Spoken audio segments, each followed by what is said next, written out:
आस था हर राह में, आस था हर चाह में, आस था हर भाव में, आस था सद्भाव में।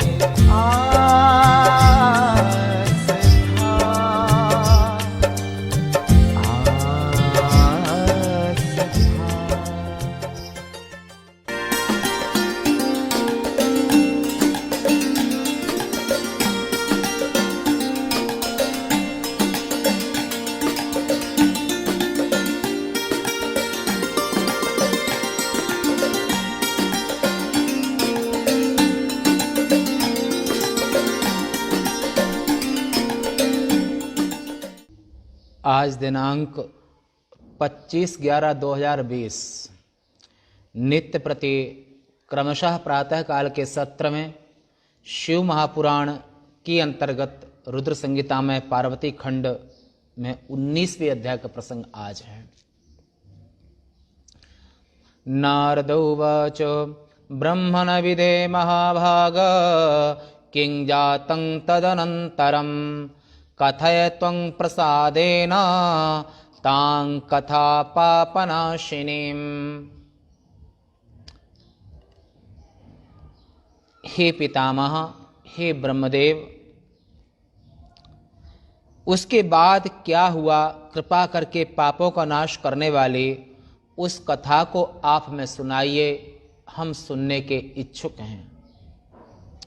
ब्रह्मा जी ने कहा, हे नारद, इसके बाद जो कुछ हुआ उसे मैं तुम्हारे प्रेम से आनंददायक शिवलीला को आगे कहता हूं। धैर्य में विघ्न आया देखकर महायोगी महेश्वर ने मन में सोचा और उसके बाद आश्चर्यचकित होकर शिवजी ने कहा, उत्तम तपस्या करते हुए विघ्न क्यों उत्पन्न हो गया? किस नीच ने मेरे हृदय को विकार युक्त कर डाला है? भगवान महादेव अपने मन में सोचने लगे कि जब मन में विकार हुआ तो महादेव को अंदर ही अंदर क्रोध आया कि इतना उत्तम व्रत, उत्तम तप, उत्तम कार्य करने के बावजूद भी मन में इस तरह विकार हुआ है, तो किस नीच ने हमारे मन को विकार युक्त बना दिया है, ऐसा महादेव ने कहा। मैंने पराई स्त्री का निंदित वर्णन कर डाला, इससे धर्म का विरोध हुआ, जिसे शास्त्र मर्यादा का उल्लंघन हुआ। ब्रह्मा जी ने कहा, सज्जनों के आश्रय महायोगी परमेश्वर महाकाल इस प्रकार विचार कर शंकित होकर इधर उधर की ओर देखने लगे। तो बाईं ओर उन्होंने बाण चढ़ाए हुए अपने बाण को फेंकने के लिए तत्पर घमंडी तथा महामूर्ख कामदेव को अपनी बाईं ओर महादेव ने देखा। वाम भागे स्थितं कामं ददर्शा कृष्टबाणकं स्वशरं क्षेप्तु कामं हि गर्वितं मूढ़चेतसं। मूर्ख घमंडी कामदेव को अपनी बाईं ओर देखा महादेव ने। उस स्थिति में कामदेव को देखकर हे नारद, शिवजी तत्क्षण अत्यंत क्रोधित हुए। अंतरिक्ष में स्थित कामदेव ने अपना वह अमोघ बाण शिवजी के ऊपर छोड़ दिया। शिवजी पर चलाया गया वह अमोघ बाण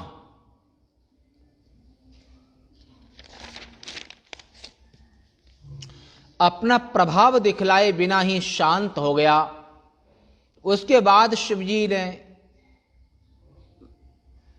मन में बड़ा विक्षेप, क्रोध हुआ महादेव के दिल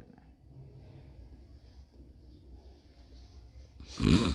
अपने अस्त्र को शिवजी पर व्यर्थ समझकर कामदेव भयभीत होकर सामने शिवजी को देखकर कांपने लगा। सशंके मारो, कामदेव कांपने लगा। अपने बाण तो छोड़ दिया पर महादेव के भय से भयभीत होकर के वो कांपने लगा। मोघी भूते शिवे स्वेस्त्रे भयमापाशु मन्मथः चकंपे च पुरा स्थित्वा दृष्ट्वा मृत्युंजयं प्रभो। मृत्युंजय का अर्थ होता है महाकाल।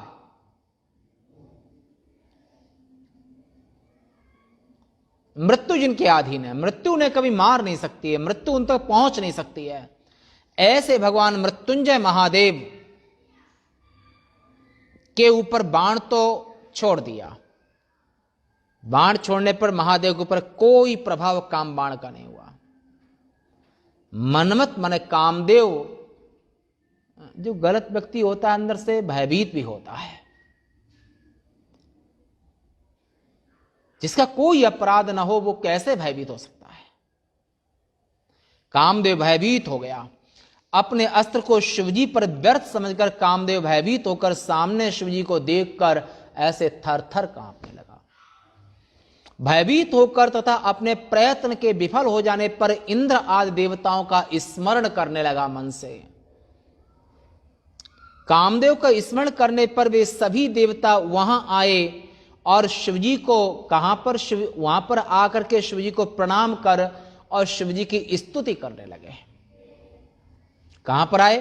हिमालय में गंगोत्री गंगावतरण, जहां से ब्रह्मलोक से गंगा जी जिस भूखंड में भूमि पर जिस जगह गिरी हैं वहीं पर महादेव तपश्चर्या कर रहे थे, उसी जगह पर देवता लोग भी आए।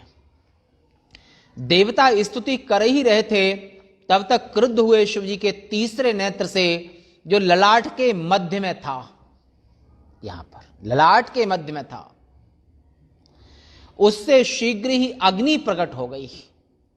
वह ऊपर की ओर प्रलय कारक अग्नि के सदृश जलने लगी। ललाट से तृतीय नेत्र अग्नि ही उनका तीसरा नेत्र है महादेव का। आकाश की ओर जाकर फिर पृथ्वी पर गिरती हुई उस आग को देखकर चक्कर खा खा कर वह भूमि पर गिर पड़ा कामदेव। जब तक देवताओं ने क्षमा कीजिए कहा, तब तक उस अग्नि ने कामदेव को भस्म कर डाला। भस्मसात कृतवान् साधो मदनं तावद एव हि यावच्च मरुतां वाचः क्षम्यतामिते। सभी आकाश में देवता जब तक आए, क्षमा बोलने लगे, तब तक उनके तृतीय नेत्र से जो आग निकली, उसने कामदेव को, जो बाईं तरफ था महादेव के बाण छोड़ा था जिसने, उसको जला करके राख कर दिया और वो कामदेव पृथ्वी पर गिर पड़ा। इस प्रकार उस वीर कामदेव के जल जाने पर देवता बहुत दुखी हुए, व्याकुल होकर रोने लगे। उन्हें आश्चर्य हुआ कि यह क्या हो गया। दुखी एवं पीली आवाज से युक्त पार्वती सखियों को लेकर अपने मंदिर को, माने अपने पिता के महल को चली गई। थोड़ी देर कामदेव की स्त्री रति वहां पर अचेत पड़ गई। पति के मरने के दुख से मरी हुई की भांति जो कि पत्नी कामदेव की रति, वो भूमि पर बेसुध पड़ गई। कामजारी रति कंबर दीना। चेतना आने पर रति अत्यंत व्याकुल हो गई, अनेक प्रकार की बातें कहती हुई विलाप करने लगी। रति ने कहा कि मैं क्या करूं, कहां जाऊं, महादेव से हाथ जोड़ के और उनके चरणों में पड़ करके ऐसे रोने विलाप करने लगी कि मैं क्या करूं, कहां जाऊं। देवताओं ने मेरे स्वामी को बुलाकर यहां पर मरवा डाला। महादेव के तृतीय नेत्र से जलवा दिया। कहां पर? हिमालय में गंगोत्री के क्षेत्र में गंगावतरण, जहां पर ब्रह्मलोक से गंगा जी जिस जगह पर गिरी हैं हिमालय में, उसी जगह जिसे तपोवन कहते हैं, गौमुख कहते हैं जिसको, उसी पहाड़ पर, उसी तपोवन में महादेव निवास कर रहे थे। हा कामदेव स्वामी, प्राण प्रिय, सुख देने वाले, यहां क्या हो गया? हे प्रिय,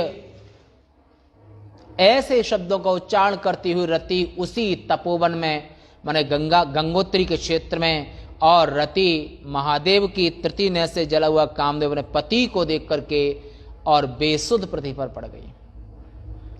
इस प्रकार विलाप करती हुई वह अनेक बातें कहती हुई उसने हाथ पैर पटक कर बालों को नोच डाला अपने ही हाथों से। उसके विलाप को सुनकर वहां के सभी वनवासी दुखी हो गए। हे नारद, पेड़ पौधे भी दुखी हो गए रति के रुदन को देखकर। इसी बीच इंद्र आदि सभी देवता वहां आकर के शिवजी का स्मरण करते हुए रति को आश्वस्त कर उसने कहा, कहने लगे देवता लोग। देवताओं ने कहा,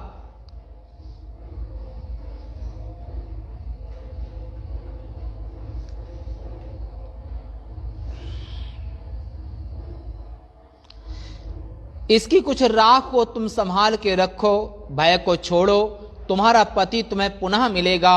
न कोई सुख दाता है न कोई दुख दाता है, सभी अपने किए का फल भोगते हैं। देवताओं को अपने पति के नाश में कारण मत समझो। देवताओं ने रति को समझाया कि हम लोगों को, देवताओं को तुम्हारे पति को मारने में कारण मत समझो। जीव कर्मवश सुख दुख भोगी, धर्मानुगो गच्छत जीव एका। अपने कर्म के अनुसार ही जीव सुख और दुख को प्राप्त करता है, भोगता है। हानि लाभ जीवन मरण जस अपजस विधिहात, सुनहु भरत भावी प्रबल बिलख कहो मुनिनाथ। वशिष्ठ महाराज ने भरत को कहा कि भरत, 6 चीजें विधाता के हाथ में होती हैं, हानि लाभ, यश और अपयश, जीवन और मौत। देवताओं ने कहा, व्रती तुम देवताओं को दोष मत दो तुम्हारी पति की मृत्यु में, और यहां पर जो कुछ भी होता है वो जीव अपने कर्मानुसार ही प्राप्त करता है। इस प्रकार सभी देवता रति को आश्वासन देकर शिवजी के पास चले गए। शिवजी को प्रसन्न करके भक्ति पूर्वक यह कहने के देवता लोग, देवताओं ने कहा, हे शिवजी, हे शरणागत वत्सल, हे प्रभु, हे ईशान, हे जगन्नाथ जग के स्वामी, हे भगवान, कृपा करके हमारा यह शुभ वचन सुनिए। कामदेव के इस कार्य को हे शिवजी आप भली भांति विचारिए। हे महेश्वर, उसने यह कार्य अपने स्वार्थ के लिए नहीं किया। हे स्वामिन, दुष्ट दैत्य तारकासुर से पीड़ित देवताओं ने यह कार्य कराया है कामदेव से, इसे आप अन्यथा मत समझें। हे देव, यह अकेली रति दुखी होकर विलाप कर रही है, इसे आप आशीर्वाद और आश्वासन दीजिए। प्रभु, आप तो सर्वसमर्थ हैं। इस प्रकार क्रोध करके आप संहार करना चाहते हैं। कामदेव को मारकर आपने देवताओं को भी मार डाला है। उस रति के दुख को देखकर सभी देवता मरे हुए से हो गए हैं, इसलिए आप रति के शोक को दूर कीजिए। इस प्रकार उनके वचनों को सुनकर भगवान शिव प्रसन्न हुए, सभी देवताओं से यह कहने लगे। शिवजी ने कहा, हे देवताओं ऋषियों, मेरी बात को तुम आदर से सुनो। मेरे क्रोध से जो हो गया है वह कभी बदल नहीं सकता है।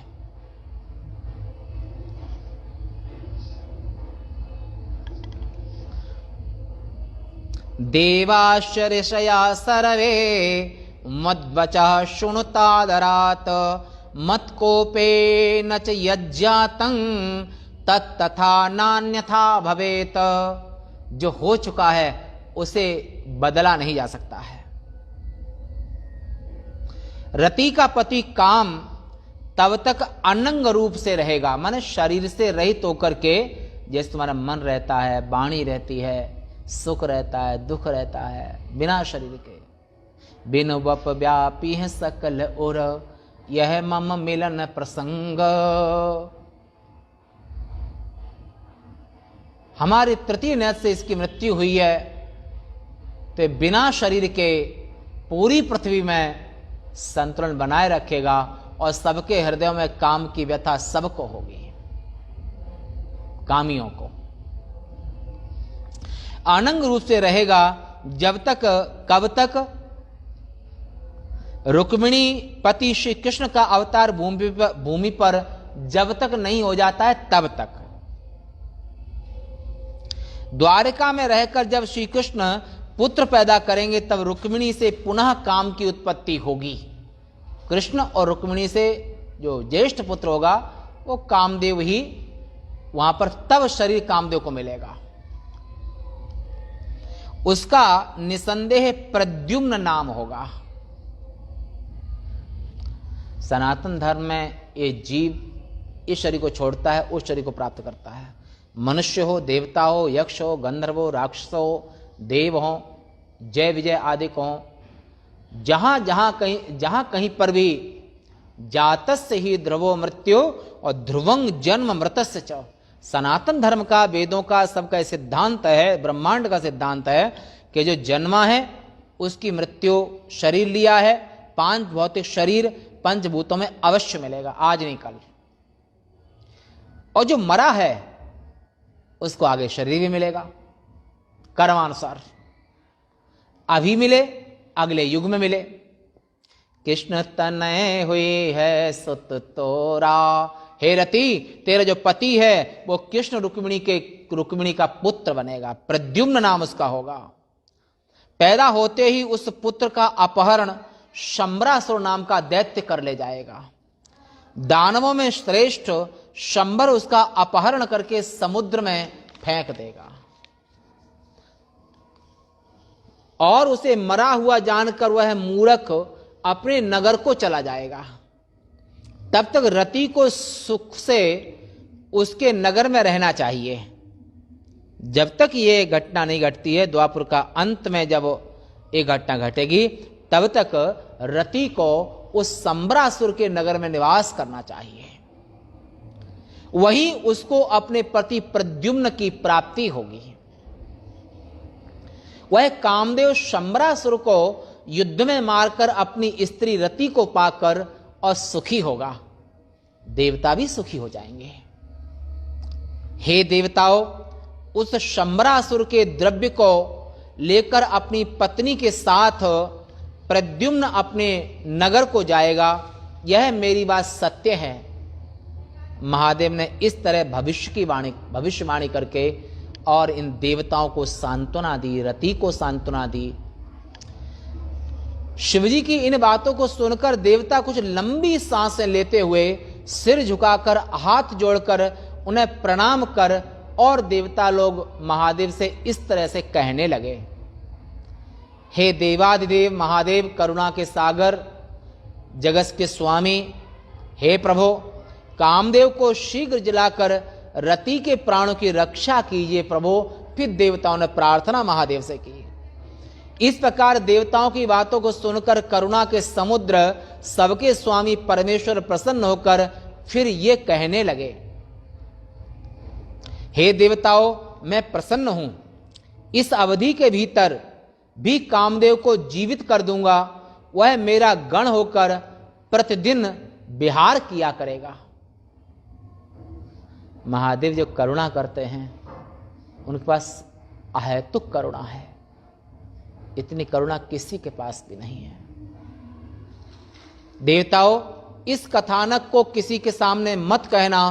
तुम लोग अपने स्थानों को चले जाओ, मैं सब प्रकार से दुखों का नाश करूंगा। इतना कहकर देवताओं की स्तुति करते हुए शिवजी अंतर्ध्यान हो गए। इतना कहकर देवताओं ने महादेव की स्तुति की और शिवजी वहीं पर अंतर्ध्यान हो गए। सभी देवता प्रसन्न तथा आश्चर्य रहित हो गए। हे नारद, फिर शिवजी की बात से उस रति को आश्वस्त करके शिवजी की आज्ञा में स्थित वे देवता अपने अपने घर स्वर्ग को वापस चले गए। कामदेव की स्त्री शिवजी द्वारा बतलाए गए उस शंबर के नगर को चली गई पृथ्वीलोक में। मुनिवर नारद वह शिवजी द्वारा बतलाए गए समय की प्रतीक्षा करने लगी, उसी के नगर में रह करके।